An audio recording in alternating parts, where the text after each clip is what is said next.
aggressing party and one on the defensive end. It's a solid combination of building techniques, editing strategies, reading your opponent, and also some teamwork if you're not playing solos. Since building into a box is done by nearly every player, knowing how to defend yourself or punish others inside them is vital for success in the competitive environment.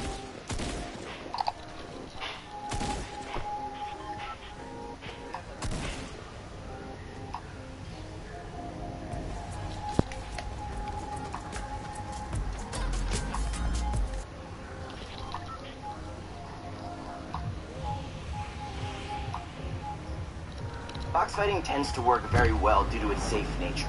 Not only can you play aggressive, but unlike with build battles, you're less likely to get shot down or spotted by others. And even if you are spotted, the cover provided when you box fight is what keeps you alive. Against better players, it almost becomes necessary to get kills without exposing yourself to the other players.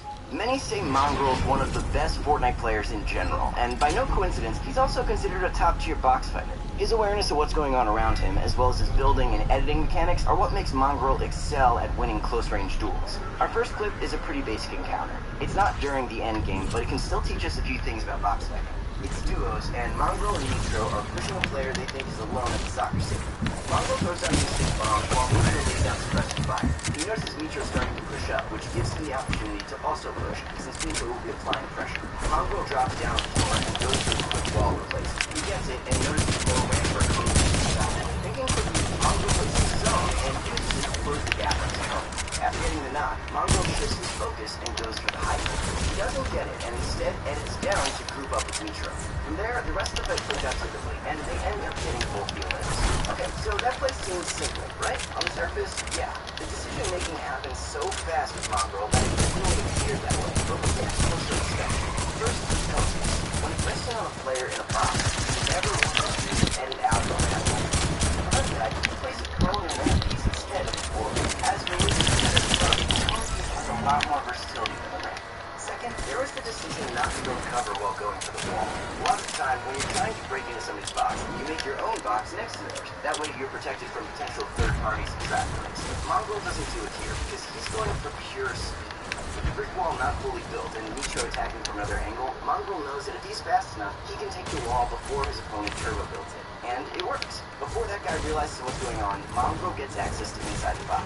Then, there was getting control of the cone or ramp piece inside the box. Both the cone and ramp piece can be placed or edited to provide secondary cover after the wall gets taken. If Mongrel didn't quickly go for that ramp piece, his opponent would have placed it either to block more shots or build up to high ground. So to summarize this engagement, speed and surprise can often be the deciding factor on getting a wall replaced. Make sure there's always a cone or stair piece at hand, both while aggressing on a box and when you're playing defensively inside one. That way, your opponent can't easily place their own. Lastly, use the surprise factor. If the wall can be destroyed in 2 hits, or you've got a teammate distracted, relying on unexpected aggression can make it so your enemies won't even be able to react. Now, how about an example of a play that doesn't work out for Mongrel? Just later on in the same game, our duo tries to box by the storm. Mongrel's making a lot of good decisions at the start. The walls he puts up preemptively get sniped at right away, showing us why it's done in the first place. He switches up his position and what piece he's hitting in order to confuse his opponent. Swapping between the floor or cone and the walls means your opponent has to be on the ball with the right piece out if they want to prevent the replacing. Throughout the floor replace attempts, he also keeps swapping to his flint knock, just to defend himself in case of any edit plays by his opponents. Eventually, he replaces the pieces, but his opponents move a box over. Mongrel decides to go for some spam fire with his Tommy gun. When he applies pressure, the plan is for Nitro to push in from the other side, hopefully catching their opponents distracted. Unfortunately, Mongrel lets his guard down and gets eliminated by a guy that sort of just runs at him with a shotgun. Now, what this guy did here wasn't a bad play. Like we said before, unexpected aggression can work wonders. Mongrel wasn't prepared, and we can see his decision-making stagger. Oh my god! Oh my god! What? Oh my... He just walked up to me like a ball. He just ran to me. He's too slow in resetting the edits and isn't able to keep his opponent out of his box.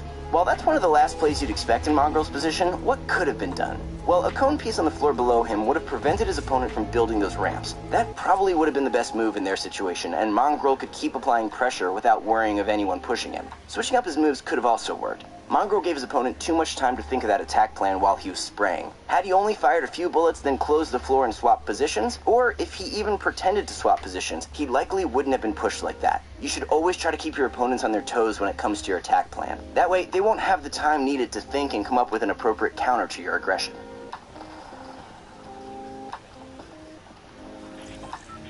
Right in.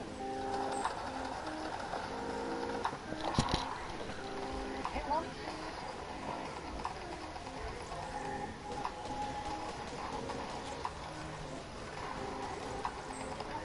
Nice, on me. Let's go.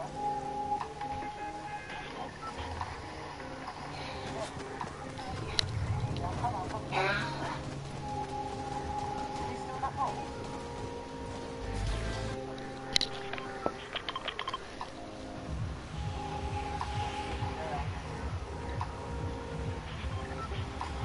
Hit both, both. Hit both, both. 40, 40, 50.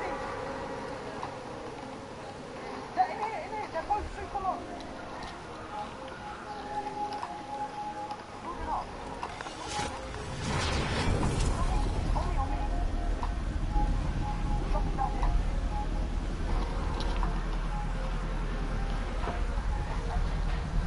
Introducing Price for Life from Altice. Get Altice One Plus Internet from Optimum for only $64.99 a month for life. That's over 220 channels plus 200 meg internet. And $64.99 will always be $64.99 for life. Only at Optimum. Click now.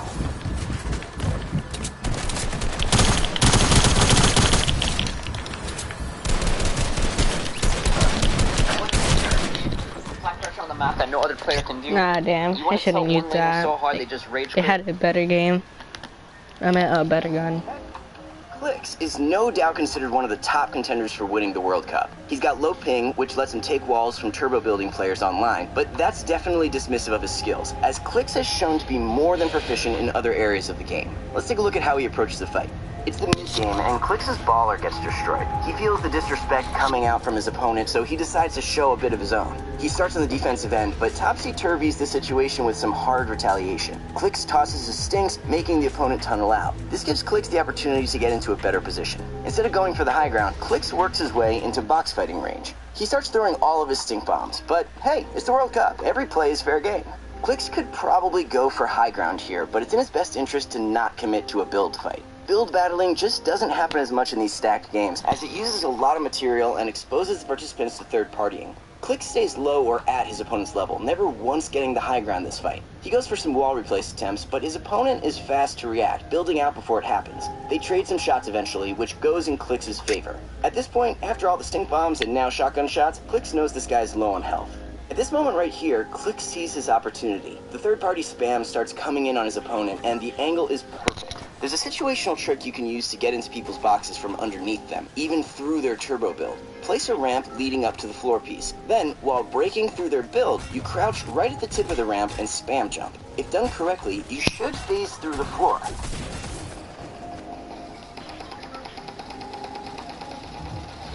That's what happens when you break my ball, bud. Next time don't do that, maybe that won't happen. Boy, this guy must have really felt the regret here. In these World Cup games, Clix almost never commits to a build battle. He'll start them sometimes, but makes a smart decision to slow down if his opponent goes crazy with building. In nearly every mid or late game situation, he aggresses with box fighting. There are just too many players around him for any sort of extensive build battle to occur. While World Cup games are on a whole other level, the same thing can apply for your arena games. You can lower risk in your engagements by choosing to box fight instead of treating height as the only objective. How Clix gets his walls definitely has to do in part with his ping, but there's a bit more to it than just that. When wall replacing, Clix swaps to his build piece as soon as the pickaxe is dealt damage. This is before the animation ends, so it takes a lot of practice to time it correctly. We see this timing in play a lot. His swings won't go off because it's tiny bit too early on swapping the build. If he can't get wall replaces easily, he'll either pull out his weapon or back off. Normally, you should expect an edit peak when your replace attempts fail. With that, you need to be careful after every build attempt. Look through your opponent's build and see if they pull a weapon out. That can indicate an edit play is about to occur, in which you should get behind cover. As any competitive game evolves, players become better and better at finding new and more efficient ways of playing. For instance, early on in competitive Fortnite, fights were all about building for the high ground. But now, with the player base being so much better, build battles have become risky. The only time you see players value high ground now is during the end game, where it thrives off of chaos. Box fighting is seen as a much safer and effective option, and it's a style of play many are trying to become a lot better at. I hope you guys all enjoyed your day, and thanks for watching.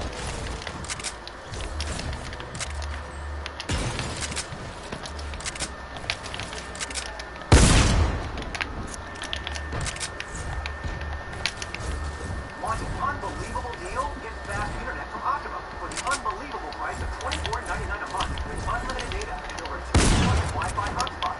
Stream, chat, shop, game on any device, anytime. Only at You saw that, right? After failing to broker the purchase of Greenland in Nuke, I headed north to give it one last shot. I brought you a... For getting prepared for one of the biggest gaming events in history. With over $3 million in prize money, Epic has toppled many other world records previously set by other games such as Call of Duty, League of Legends, and CSGO. But of all the qualifiers, only one will emerge victoriously. Which one? Let's find out. So many players have qualified for the World Cup. More than 100 people will be receiving $50,000 just for qualifying. But if that isn't enough, these 6 stood out to us as the guys who will get an even bigger chunk of change. These guys are colossal in their standards, and just qualifying isn't enough for them. They want to take home the crown. These stars have all shown phenomenal performances and have many wins and statistics to back them up. Want to qualify for the next World Cup? Head over to ProGuides.com and check out InstaPro. Dick. And I'm going to show you guys why. How did their road to fame begin? Let's find out. Skeptic has been in the pro scene for a while now, and I'm sure you guys remember that time he killed Tfue.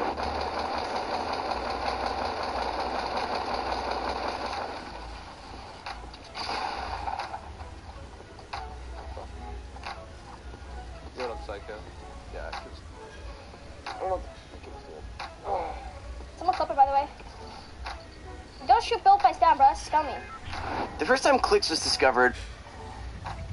Don't shoot Bill if I stand, bro. That's scummy. The first time Clicks was discovered was in a Share the Love event, where he placed 11th on the NA East server. After this, Clicks took it one step further. Clicks began competing until he qualified in week 2 with his partner Skeptic. I read your guys' comments last video, and I still disagree. Just because Skeptic and Clicks argue and have fights does not mean that they have bad teamwork. What you see on stream is purely for entertainment purposes. Otherwise, they wouldn't have got a double duos qualification for the World Cup. It's all insider jokes and doesn't take away from their team play. Clicks, like his counterpart Skeptic, is a very fast and agile player. He likes to go for risky plays and is very opportunistic. This means he loves to stray from the norms and go for flashy strategies, and he makes them work. Skeptic is very much the same, except on occasion he will play a bit more defensively. Their young energy and talent really shine when it comes to the pro level. They've really shown us what they can do at this competitive level. They're both fast builders, got great shots, and they're always looking to be the winners. And guess what else? Clicks is your favorite playground warrior too. Just check out this clip of Clicks flexing his building skills against another fellow player, Bugga.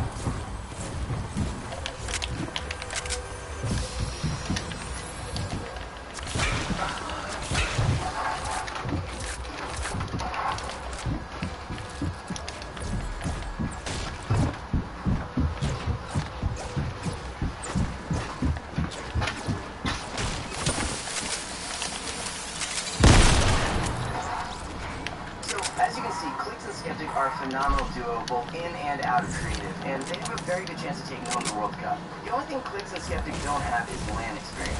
This may be the one thing that keeps them from beating the other guys on this list. Okay, Dubs has been accused of cheating before, and I admit I thought it was suspicious, but maybe Dubs is just that good. Now, Dubs, along with his partner Mega, have shown time and time again throughout all 10 weeks of the qualifiers that they've got the true raw skills to not only compete, but win. While Dubs is more notorious thanks to the accusations, which Epic has already investigated, by the way, but Mega is also a talented young player who shouldn't be overlooked. We did a video reviewing him a while back, showing you he's just as capable as Dubs at pulling high kill games and excellent placement. Dubs and Mega have shaken the Fortnite competitive community, defying all the rumors regarding RNG. They make some of the best style in contrast to their style of play. Just imagine coming in and getting multiple placements while other top-tier pros have been grinding for weeks and just not qualified. Dubs and Mega did only qualify once, but we know they are very effective. Considering it's their first time playing as a duo in an event like this, there's more than enough evidence that Dubs is top tier on his own. Taking into perspective, other players only qualified once or twice as solos. Dubs has done it 4 out of 5 weeks in a row, and Mega once. That's actually insane. Just like many of their peers, Dubs and Mega have been competing since the Winter Royale, and made their push for the greatest during the Gauntlet Cup events. Just open up Dubs' stream and watch him and Mega play, and you'll have no doubts after that. These guys are the real deal. Dubs and Mega have been a surprise to all of us, and although they don't have any LAN experience, many people think that they will be the ones to win the World Cup. Let us know in the comments section what you guys think of Dubs and Mega. I'm sure you guys are waiting for this one. Number 4, Mitro and Mongrel. Some of you may be surprised not seeing this duo first place on this list, but hold on, let me explain to you why. Mitro and Mongrel, as amazing as they are, sort of struggled to qualify for the World Cup. Mongrel only qualified once and didn't come anywhere near a second time. Mitro didn't even qualify for solos. While their solo performances hold them back a little on this list, this pair is still one of the best duos in the world. They qualified 3 times for the World Cup as a duo. Mongrel has left Team Secret to join FaZe Clan. Yes, that FaZe Clan. How do you think this will affect him? Just weeks before the World Cup, Mongrel joins one of the biggest gaming organizations. When Mitro and Mongrel play, you can see the potential for something really great here. Their synergy is so good, the teamwork. Well, I just can't stop watching them when they pop off. On top of that, Mitro holds 7th place in the world for most Fortnite tournament earnings with almost $300,000 earned. Mitro has also participated many times in LAN events, so this means that Mongrel will have the necessary motivation he needs. The main advantage of playing at LAN events is that you know what it's like to experience a lot of pressure. Mongrel's been a superstar ever since he was discovered. He was already tearing up the competition back in 2018 when there weren't many mechanically skilled players yet. You can say the same for Mitro. Just take a look at how many first place achievements Mitro has for 2018. It's actually insane considering Mitro has a long history of making bizarre plays. Many people actually believe them to be the scariest pro players around, and now they're competing together with great results. What do you guys think? Will Mitro and Mongrel win this, or are other duos going to take them out? Next up in line is Benji Fishy and Mr. Savage. Just turn on Benji and Mr. Savage's streams and you'll see all the proof you need that this duo is definitely one to beat at the World Cup. In fact, the Fortnite community has been debating if they're even the best duo around. Well, for one, they've been around the competitive scene since the Winter Royale. Mr. Savage scored 2nd place in the Winter Royale qualifiers, and people wondered how he did it. In fact, Mr. Savage wasn't even known at the time. Building yourself up from no followers or viewers to one of the most world-renowned pro players today is no easy task. If you guys are interested in how Mr. Savage came into the scene, here you go. After playing a duo game with Mongrel back in late 2018 to early 2019, people started to take notice of how insane he was. He would turn squads into mincemeat in a matter of seconds and put other known pro players to shame. Check out this clip and you'll know what I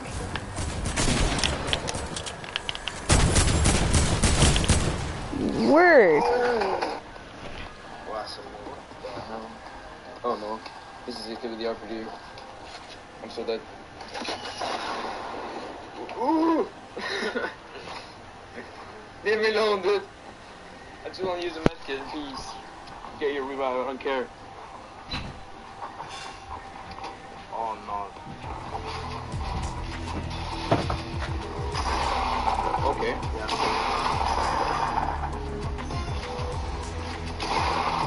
Oh! Birch.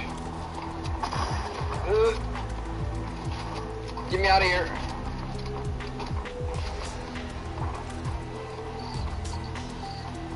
Did it pick up the van?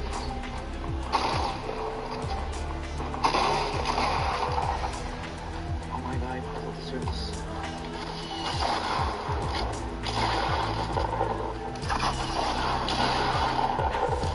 Fuck. We all miss those moments. Fortnite seems to have evolved into a whole new video game. But anyway, Benji and Mr. Savage are by far one of the most talented duos we've ever seen. We also have a full master's course from Benji Fishy himself on our website. If you're looking for top-tier tactics and strategy from pro players, then you've come to the right place. Head on over to ProGuys.com after this video to get started. But anyway, since then, Benji and Mr. Savage have established themselves as one of the top duos in the world. Benji and Mr. Savage have been a lethal tag team since the start of the World Cup and have managed to earn a qualification spot for duos 3 times. They boast one of the highest mechanical skill levels for any Fortnite player. What's kind of funny is that they both play on high sensitivity and have very similar play styles. This in turn helps them synergize at a very high level. They're fast, flashy, and always seem to make the right decisions, leading them to secure placements off kills alone. So do you guys think Benji and Mr. Savage are really that good, or do you think they get too much attention? Let us know down below. Last up, number 1, Stompy and Shinken. This duo leaves us speechless. What they've done in a mere 10 weeks is mass destruction. They've blown away all the other pros and made duos like Mitro and Mongrel look like amateurs. It's literally insane. Stompy is actually one of the best players in the world as of right now. He's the epitome of a Fortnite monster, qualifying 7 out of 10 weeks for the finals. But don't worry, we didn't forget about Shinken. Props to him for being part of one of the best duos alive today. Stompy couldn't have done it without him. In In fact, most of their qualifications were in duos, where they qualified every single week. So every single week, they showed they were worthy of being at the finals. Not surprisingly, Stompy and Shinken have been an incredible force in the Fortnite competitive gaming world since the very start. They've participated in any online competitive event that they could think of, and also went to the Katowice Royale LAN event. This only attributes to the fact that they have all the experience they need to compete in the World Cup. Stompy and Shinken are absolute beasts and are known for hitting incredibly high kill counts in top-tier lobbies. Just look at this. Alright, Sweat just got taken right out the lobby there. There goes D2R, who you saw there, got caught off guard, took a 100 to the face, and Stompy, dude, this is pure confidence here, as he is not even near his teammate. He doesn't even care, because he knows he's making it to New York. He's probably going to re-qualify again here, as he is just dominating at this point. That's fearlessness. Totally insane. Show me another duo that has dropped over 30 kills in a World Cup qualifier. If that wasn't enough, check this out. Stompy personally got the record for most kills out of all 10 weeks. If this isn't enough to convince you that this duo is the best in the world, I don't know what will. Talented, fast, and deadly all describe this duo. But what makes them so good? Unlike many others, Stompy Okay, I wasn't paying attention. Understanding of the late game. Normally, when we think of the late game, we're thinking of tunneling, rotations, and survival. For them, this means going for kills. They look for any opportunity to add another victim to their hit list. It's truly terrifying being pushed by this duo because you know they aren't going to let you get away. They turn pro players into elimination points with ease, and apparently, Stompy's already overconfident. He tweeted this out. Good luck to the people landing Frosty in World Cup duos at New York City. He's obviously ready for the World Cup. This duo is prepared to take the title. Love that enthusiasm. So what do you guys think? Which player is going to take the crown? Who has what it takes to be called the greatest? Because after World Cup, the winner will be the new best player. Hello? Hello? I said hello, hello. Hello? Hello. Hello? Let me just stop talking. What? What'd you say? I'm gonna just stop talking because you just keep on saying do, and I'm like saying hello. Wait, is he right there? I was part of it.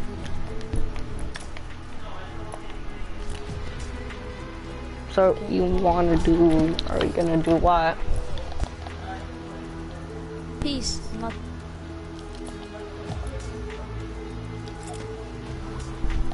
When I hit my the kid said that Jim, what?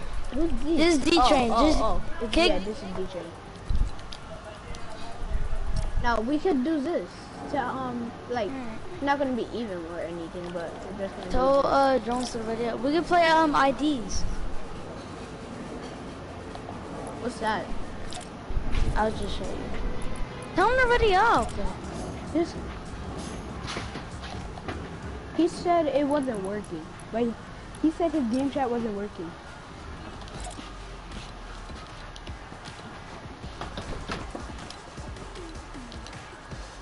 I'm the highest tier, right? Later.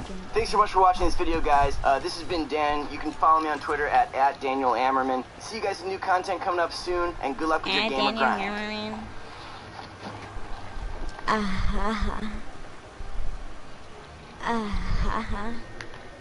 Can stop that. Hey guys, welcome to the vlog, the show where we get uncomfortably close. Do you think...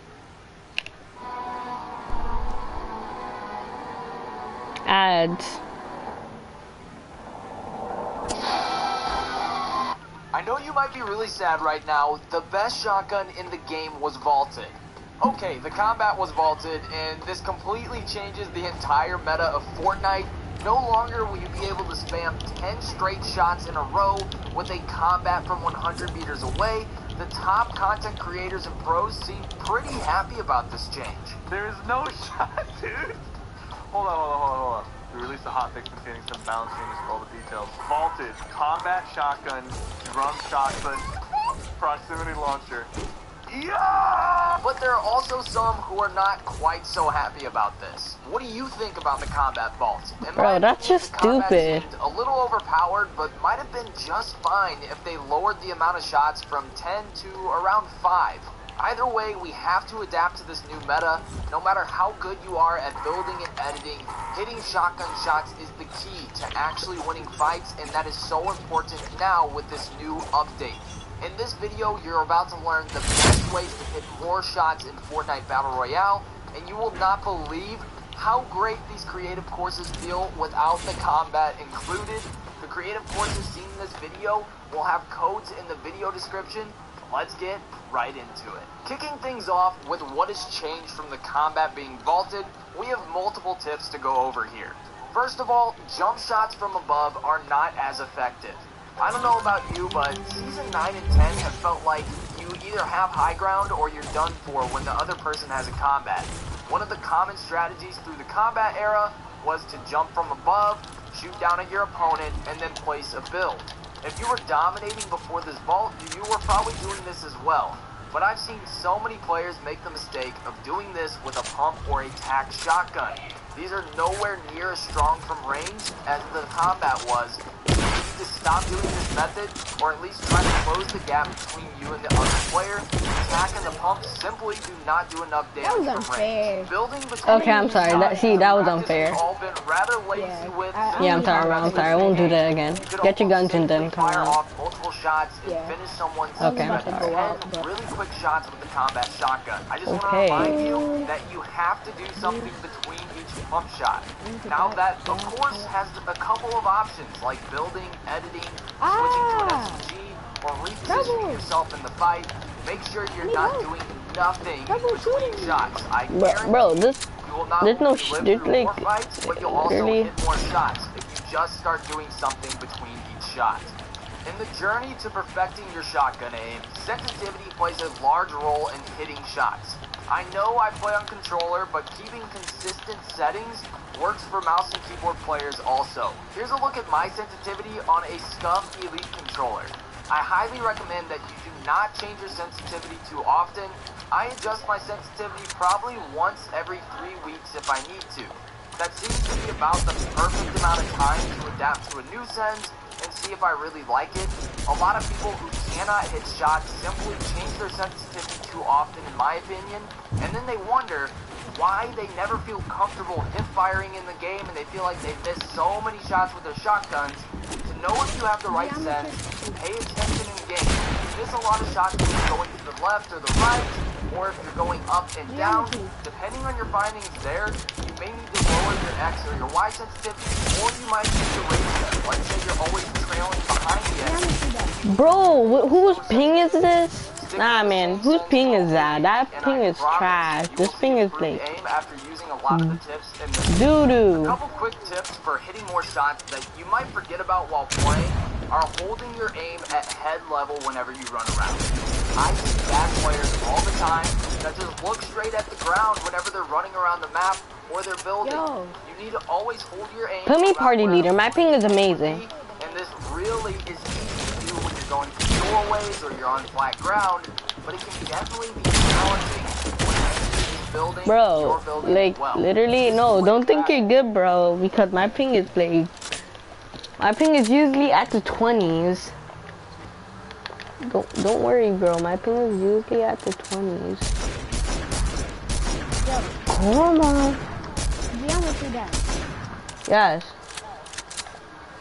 They're all in like party chat, like Xbox party chat. Oh, okay. Because it wasn't working. Just to say, who's party leaders? You. Are you sure? Oh. Yes. Somehow it's like 2 of them, but you're party leader.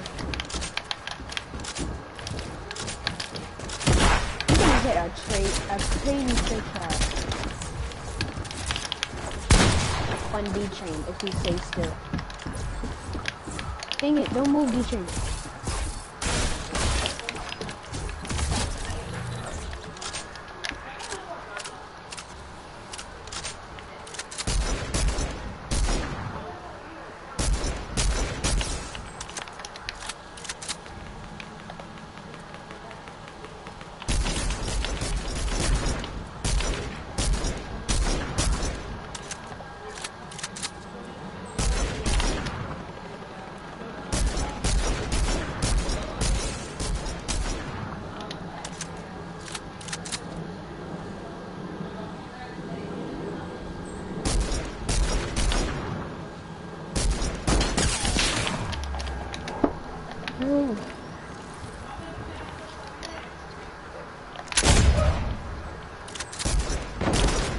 That ain't happening, guys. God damn.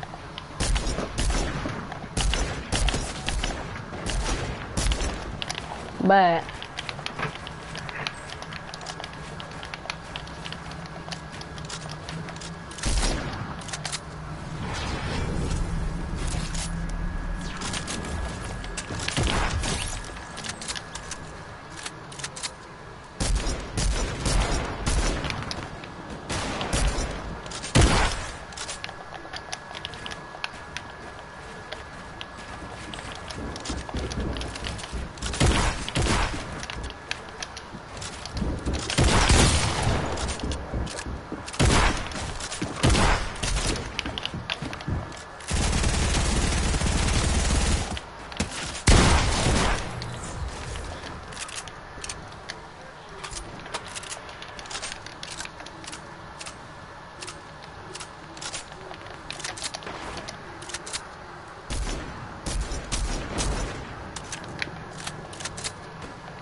just change your mind.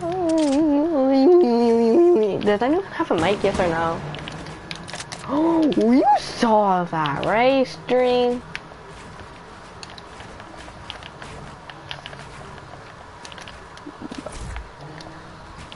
My ping is at the highest.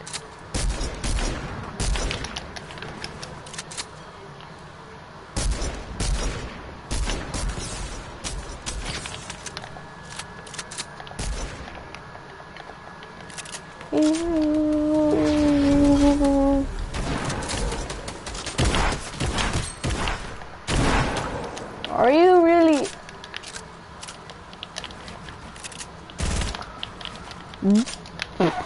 Can't even build.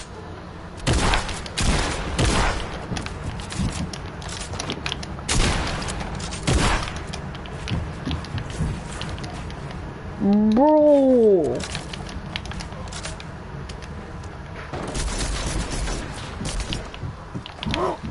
Bro, I can't even build.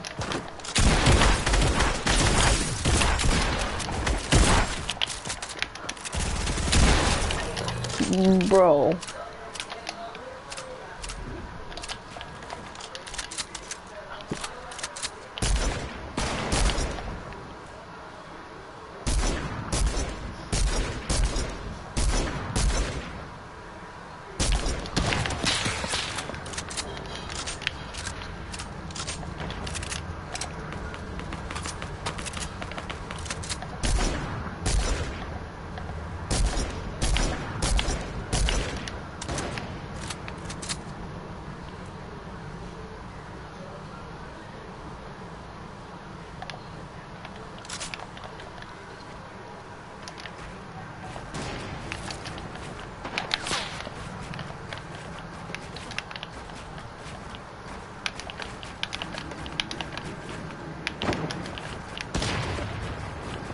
Ooh.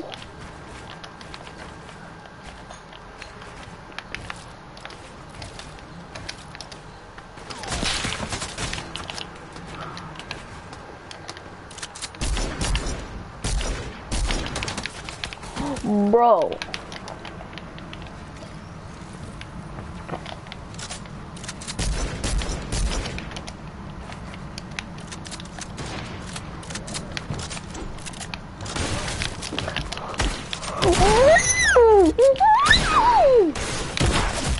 Nah, I'm done. Bye. Stream. I'm not playing this game. No. This really comes into play. I recommend 1v1s, Turtle Wars, mini battle royales, or zone wars in creative to get used to holding your aim at the right level in fights. Try to make yourself really focus on where you're holding your aim and try to predict where your enemies are moving to. This will automatically make you a better and more confident player. You'll see yourself start predicting where your opponent's going. You're going to be way more confident because of this, and you're just going to be so assertive in fights, and this is what really takes players to the next level. If you struggle with this, Go back in replay mode to see where you mess up in these fights. You'll be surprised at how well this works for improving your aim and just your confidence as a player in general.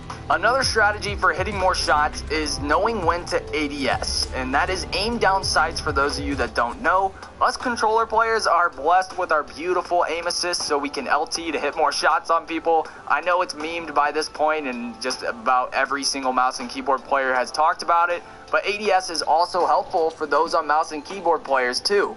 I really recommend aiming down sights, more damage with your shot, since the ADS reduces the bullet spread. Therefore, you're going to hit more pellets with your shotgun shot, overall dealing more damage. If a player jumps at you, you'll be able to deal a lot more damage before you start building or you switch to your SMG, and overall it's going to help you win more fights without taking as much damage. Next up, we have another important aspect to the game that's not only important with shotguns, but it really just does drive home the details of how good you can be with a shotgun if you figure this out. Right shoulder peaks, I've talked about them before. They are so vital to being good at shotgun fights and just winning shamble situations. So a right shoulder peak is where you position yourself with your left shoulder behind a wall and your right shoulder to where you can peek out around the corner. So you're going to peek out to the right, flick a shotgun shot, and then you can come right back. The reason this is so good is because Fortnite is a third-person shooter and the players are all right-handed. So you can flick out that right-handed shot, you don't expose yourself to very long call, and you can go back to cover. It's so amazing to see the best players in the world constantly using this to just dominate people. It's the type of angles that help you hit shots without taking more damage, and this is something that will really help you get better at hitting shots and just dominating Fortnite if you really get it down. So I highly recommend practicing this in Turtle Wars or just in any type of box fight. One mistake that makes a lot of players miss shotgun shots, and that is flicks. Shotgun flicks where you just kind of whip your aim across the screen. It's really common across mouse and keyboard players where you just flick every shot. I've seen some players that just don't know why they miss so many shotgun shots and they just always have to blame something else. It's because you are flicking every single shot. Try to slow down when you're doing your shotgun shots. Make sure you're controlled. Flicking across the screen back and forth is never going to be good for you consistently hitting shots. You might hit a crazy flip every once in a while and you see the pros do it, but it's not going to work for you all the time. I do not recommend doing it all the time. I'm trying to be more controlled with ADS or right shots.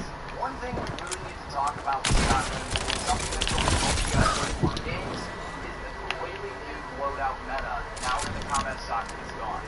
So if you guys noticed, a lot of pros were carrying a shotgun alongside like a SCAR or a sniper or something like that for the combat. They never had SMGs. Whenever you have combat, there is your short distance to middle distance spray weapon. The combat was perfect for that. You can spray 10 shots in a row. Now guys, you're going to be carrying AR, SMG, or just some type of spray weapon alongside that pump shotgun. It doesn't necessarily have to be an SMG. You can try having a SCAR and a pump next to each other, but it definitely does need to be considered that you have to have something to spray after you use the pump. It's the best way to wrap up fights, and it's something that a lot of people are thinking about now that the combat's gone. You have to keep thinking through your loadout, and when you don't have a spray weapon, keep that in mind when you use the pump. You have to use your build net or use something between those shots, because not having a spray weapon can really catch a lot of people off guard. Now I know this is going to sound really simple, so don't get mad at me, but just remember to always reload your pump shotgun. One of the reasons I always die, or one of the reasons when I am dying, is that I forget to reload my pump going into a new fight. It's something that a lot of players forget, so just always remember to reload your pump. Sometimes I got in the mindset that I had a combat and I didn't really need to reload because I had 10 shots. With a pump, you only have 5 shots, guys. So always keep it in mind, whenever you're in the middle of a fight, you need a brief break, reload your pump. Whether you're in a fight or you're wrapping up already, just reload. Shotgun aim might just be the most important aspect of Fortnite. If you really want to practice on these creative maps, you need to join my Discord server. The link is in the description down below, and we're starting to get more and more people running all sorts of practice lobbies in there. Battle Royale, and it helps you improve your game. Practice is what will overall make you a better player. 1 hour in game will have you always impressed with your improvement. Guys, I know you can do it. This is the kind of stuff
tips and tricks, including useful box fighting edits, ways to rotate while being completely protected, and even a way to get kills with grenades.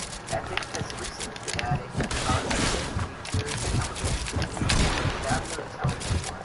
As you'll see, all of these Bro! mentioned in the patch notes, meaning most people don't know about them or that they even exist. The people that do know about them are the top tier pro players that I learned them from. As always, the format of this video are the top tier pro players that I learned them from. As always, the format of this video will be as follows. I'll show what the trick is, why it works, and then an in-game example with the Gosh, I think so let's they messed start up with my a useful new ping. ramp edit you all need to learn.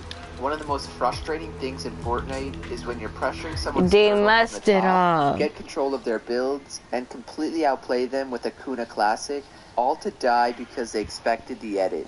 What we can do instead to catch them off guard is edit the ramp you place over them into a spiral stairs. As you make the edit, position yourself where the top of the railing ends, so when you confirm it, you end up phasing through, and can then shoot wherever you want in the box. In-game and when you actually do it to an opponent, just make sure you use the blueprint to help you line yourself up. That way, you'll be able to hit them instead of screwing up the phasing part and having your shot get blocked. From your opponent's perspective, they'll be thrown off by the spiral stairs edit, and they'll have absolutely no clue how they got shot through the ramp. A player that does this a lot is RazorX, who's not a pro, but the dude is still insanely skilled. In 1v1s, he'll often block off his opponents with a ramp as they're trying to do a cone jump. Then, as they're stuck under it, he'll quickly use the edit trick I just showed to get an unexpected shot off. All in all, however you do decide to use it, you'll definitely surprise your opponent if you can make the play fast enough. Second trick is to rotate with bubble shields. All you need to do is stick the bubble shield to an object, like a hoverboard, and you can rotate as far as you can without being shot, until of course the bubble shield runs out. The one thing about bubble shields that are annoying is that you're not able to stick it to yourself, but you can stick it to objects, like a mech, and completely demolish people while taking no damage. You can even stick it to a bush that you're wearing, because that's technically an object. The best part is that all of these different things you can throw a bubble shield on top of make for some sick ways to rotate. For example, in scrims, if you have to rotate the launch pad as a trio, stick a teammate wearing a bush with the bubble shield, and your whole team can get a free rotation using the launch pad. In solos, if you line it up correctly, using a hoverboard for the mid-game, then have one person hop onto the hoverboard that you stuck with a bubble shield, and have them slowly move and hoverboard into zone. The other two teammates not on the hoverboard can stay inside the shield and basically act as bodyguards for anyone trying to come into the shield zone. This method is a lot more feasible than the other because hoverboards are way more available than mechs or launch pads and bushes. Altogether though, if you guys are having trouble rotating in the trio tournaments, make sure you take bubble shields, as this is 100% the safest and easiest way to rotate. Since we're on the topic of rotating, the third trick is the best and fastest way to shockwave rotate as a trio. The first way that came out was a very long and convoluted way to do it, where you need a ramp one tile in front and below you, then edit the ramp that you're on into a half spiral stairs, and have one person sit on top of it while the other two people stand below it. This method works pretty well, but in most late game situations, you will rarely ever have the space or time to set it up. What I'm Speedy Gonzalez came up with are two different tricks. The first one is when you want to rotate straight north, south, east, or west. What you want to do is edit the floor in half and then jump up on the railing. Aim the shockwave where the floor meets the wall, jump up, and you should basically land on top of each other. The other way for northeast, northwest, southeast, and southwest rotations is to make a diagonal edit with the floor, then jump up on the railing, get your teammates shoulder to shoulder, aim at where the floor and the other railing meet, jump up, and again, you should land pretty close to each other. Speedy says the key to landing close is to start holding W after you're in midair, and not before. You'll always see Focus Trio using one of these shockwave tricks, so from now on, instead of just randomly throwing a shockwave and hoping your trio will land together, start using Speedy's methods. Number 4 on our list is a strategy to get guaranteed grenade kills. First things want to do is mark the center of your enemy's base. Check how many meters your opponents are away from you, and how many levels they are above you. In this case, we're assuming they're sitting on the 2nd level. Then, look at this picture and find the distance and height for your specific situation. For this example, I would look at 56 meters and 2 levels, which corresponds to 80%. The percentages just mean how high up you should angle the grenades on the marker. So you want to line up the grenade with the marker and put it at whatever height the chart shows, where 0% is the bottom or the ground, and 100% is the top of the marker. These are going to be rough estimates, but anything in that relative percentage range should do the trick. And just know, this does work from whatever angle you're at, between 65 and 70 meters.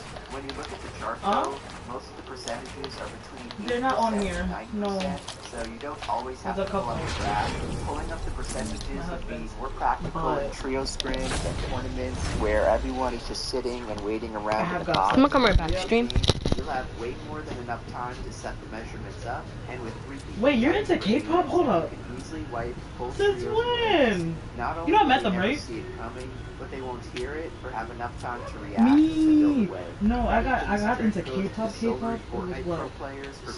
January. As well as you know how many concerts I've been to? In the past month. I've been spending. Yo, this life is expensive. I didn't know it was. I was like, oh, it's just a face.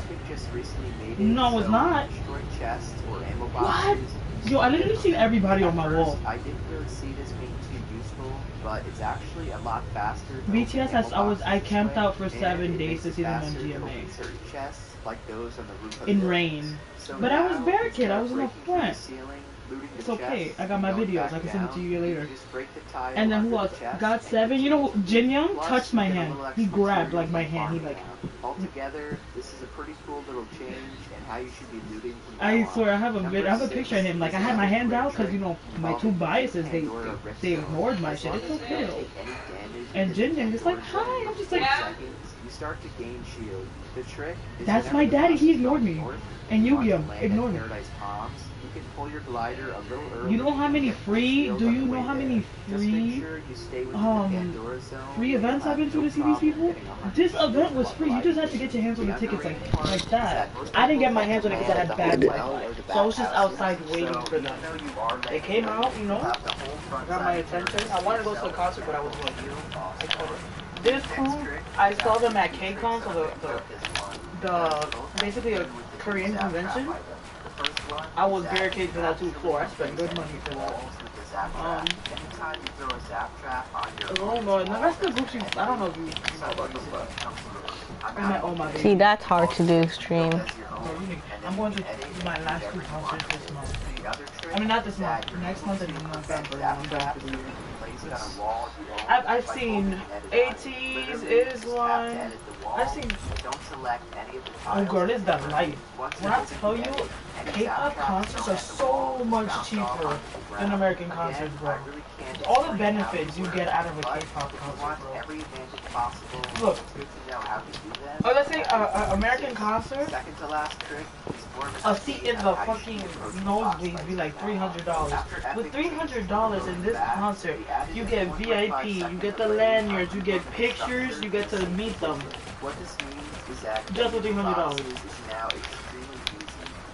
Even cheaper, because I'm about to go to a concert right now.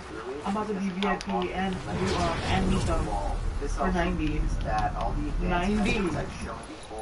Last time, regular GA was 45 and 70 to meet them. VIP.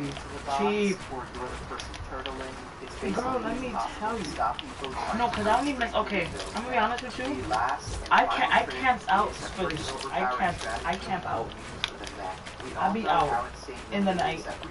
Like, no, I think you would get into K-rap too. I've been to a couple K-rap concerts. That's just fire. Oh, my dad. You know what Jay Park is? Oh, bitch, he is fine as hell. He's a fine ass 32-year-old, but you won't guess he's 32.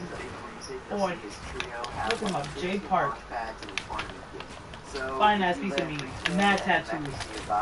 Make sure you get it, and you'll be stacked with loot by the time you need to rotate. Overall, those are 9. Sis, he's 32 years old. Where? sure to drop a And like. he likes his chocolate and his Spanish. He don't do his people. Thank you to everyone using code Jeremy. I've been posting Yo, his concert's coming up. I got VIP. follow me there. Let's try to If you want GA, you can still buy that's him. it for me. It's only 40, I like 60 or something. It's over here. It's in November. That VIP right now today is dropped. I even lucky I got my hands on it. I got the but yo, my friend. I thought people say I have an Asian fetish. I definitely don't, but I need to find out. I know about all these Asian day maps. Huh? Oh, you. Yikes. I got my whole cups and I got me my freaking soy sauce. You feel me? Oh, and I fell in love with the food too, yo. Korean food, even their beauty brands, bro. I have racked up beauty brands. Like fucking K-beauty shit. And their face masks are what. But I go to their food all the time. And on 34th Street, K-Town in Manhattan. But yeah, let me see if I can find some pictures of. Oh, let me see if I can find a picture of Jinyoung in my hand. JB was having like a whole bitch. So was Jimin. So was Jimin. When I saw him, he was in a mood that day. He was just not in for nothing and nobody, bro. That nigga was angry through performance, speaking, and everything. That nigga was just angry. I'm a loud ass bitch. I know he heard me. Because I was in the front. There's no way you avoiding my being head up.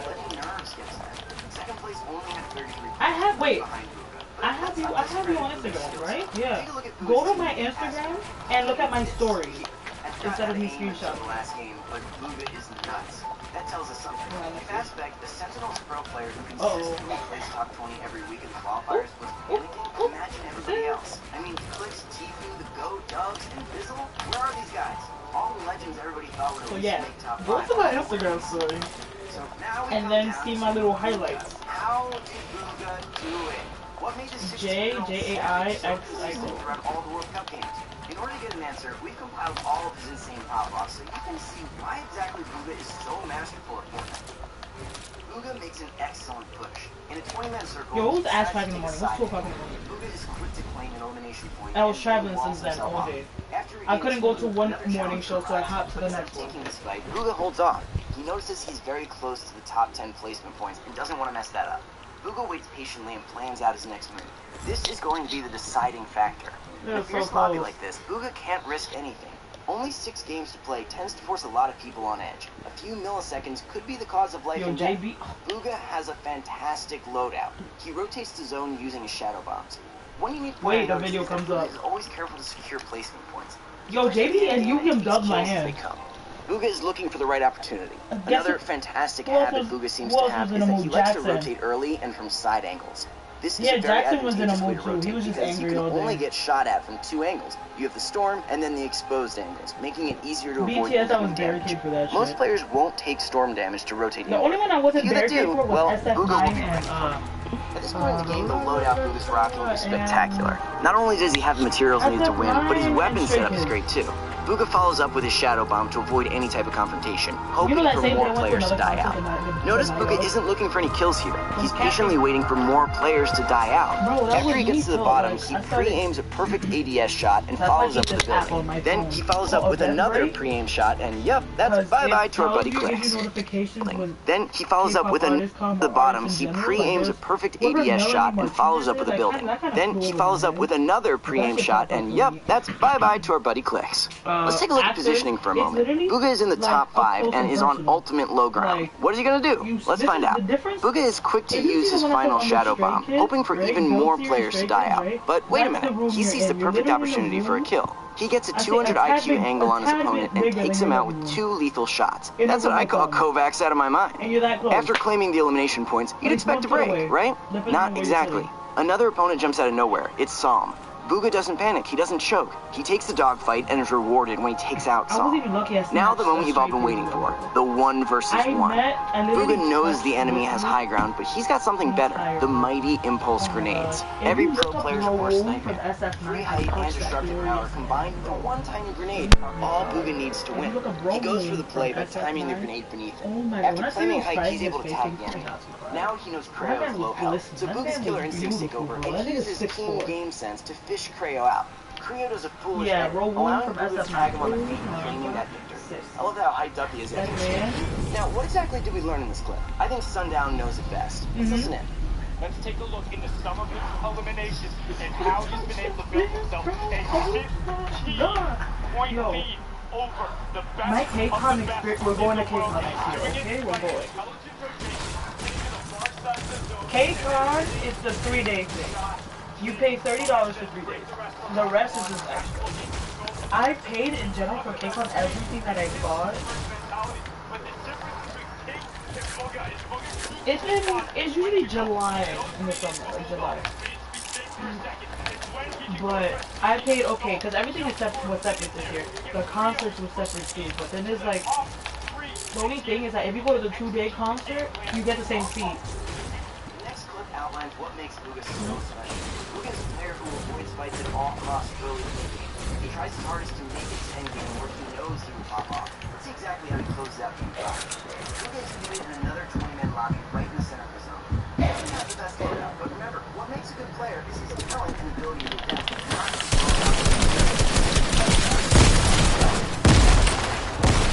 And he needs another if he's going to survive this. What do you mean? This game is so stupid. The opportunity. Booga runs out of materials and desperately needs to find an elimination. But these are moments Booga shines. In fact, he only takes home the trophy because of what you're about to witness next.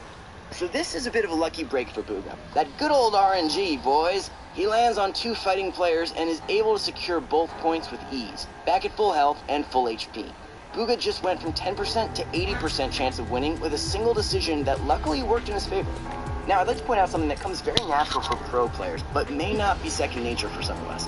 I mentioned this in the previous clip, and I'll say it again. Booga only fights when it's necessary. Because of Fortnite's ever-growing skill gap, it's becoming harder and harder to beat opponents in a one-on-one. Fights are lasting way too long, and if you're going to win, you need to improvise. Most of Booga's kills are through third party. After securing those 2 eliminations, he isn't thirsty for kills. He just sits around and lets the player base condense. The fewer players, the easier it is to clean up. Like one of the 5 out of 6 games, Booga made it to endgame. This shows his consistency in one of the most nail-biting LAN events in history. Booga has to be very careful now. This is where impulse grenades and heavy snipers become your worst nightmare. You never know what's going to occur. Booga starts getting sprayed, and he's quick to spam turtle build. Once he hears the enemy reload, he looks to expand outward. Side note, always be sure to expand into another box while getting sprayed or cornered. Having control over 2 turtle systems makes it harder for enemies to track you. But another player appears above Booga. He's in a really tight scenario now. This next part is even more interesting. Booga hears a trap being placed above him and is able to escape into the storm. Because he did this, he dodged the trap that would have cost him 150 health.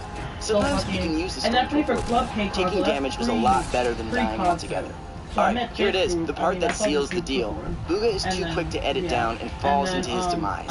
A player looking for an elimination point is quick to kill Booga off with some headshots. Even though Booga lost that round, he still showed us something valuable and worth taking home. Out of the many outlandish plays we witnessed, most importantly, we saw how Booga uses his cool game sense to dictate his next moves. He doesn't look for fights like other people do. He takes them as they come. When you see kills, you often don't get them. Oh, you're looking at my story. You see the leaderboards, you see how far it is. I got you right now. Let's see my K-pop box. I got you. Positioning is key, and he's going for placement every single time. Showing why he's on top of the leaderboard. So let's watch Booga's final moments from Game 6. The final moment that helped him take the trophy and the $3 million. So, take it over. Meanwhile, Booga blocks fight for his life. A little back and forth here. He's waiting to see if this rotates out. There it is, a big shot. Another eliminating. He's got near max material. He's gonna trap the ball. Oh, the ball escapes. The absolute. I literally got into this group yesterday, and all their songs was bought for the day of. I went to the bookstore and bought the album. Continue to dominate. A statement is being made. Dr. Luco at the end of this game, he'll most likely be crowned the best I'm short on albums, so we're not gonna talk about that. Oh, look at all my photo cards, man. Oh my god, I want to see Sick K. Literally, mind blown. I'm on his face. I said Facebook, his Insta. Cause you see me like in the crowd. You literally see me right there, with my big ass head. But, oh, the shit you just saw in your story. This is Monster Egg.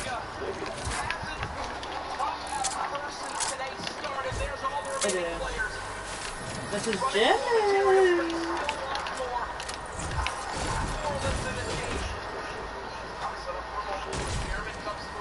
Yeah, they're there. They're there. Yeah, he's from 18. They're semi-English group.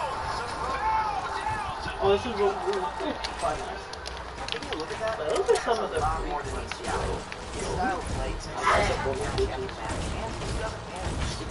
Ooh, there's more waves. Oh, there's Jim and Who's your bias in BTS? Who's your bias in BTS? Oh, that's the term. Who's your favorite person in the group?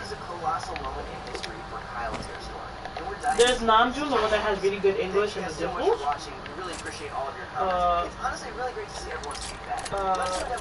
Emmy, just pass me the poster. Comment down below and leave a like if you enjoyed this video, and consider subscribing. Thanks for watching, and see you in the next video. This is the Stray Kids poster, another one. Okay, so boom, I got you right now. Hello? Okay, this is Jimin. Give you the one-on-one. Jimin, Jungkook, Jin. This is Namjoon. This is J-Hope. J-Hope. Ryan. Yoongi, and this is Taeyeon. Come on. Hello. Yo, he is fine. He is fine, but he's not my bias. He's my. K card, because it's what you have to click in. This has like a chip. I save all these shit. I said hello. How you doing? Shit, the lanyard. I miss my humans. Wait, how you doing, bro? That I went to the K-Rap concert for. Yeah. Hi, bro.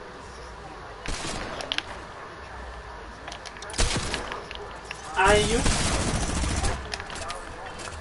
Aggie.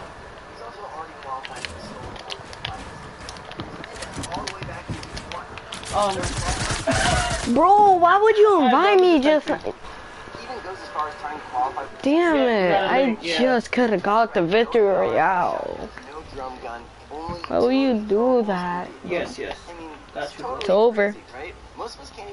Nope, invite me. Very long time. Yep. The World Cup game against top players. Yeah. I'm almost here. Nah, I still look at and creative. Really? No. I'm not doing creative. I don't do. Elaine? I was trying to get. She moved to Jersey. I'm trying to just.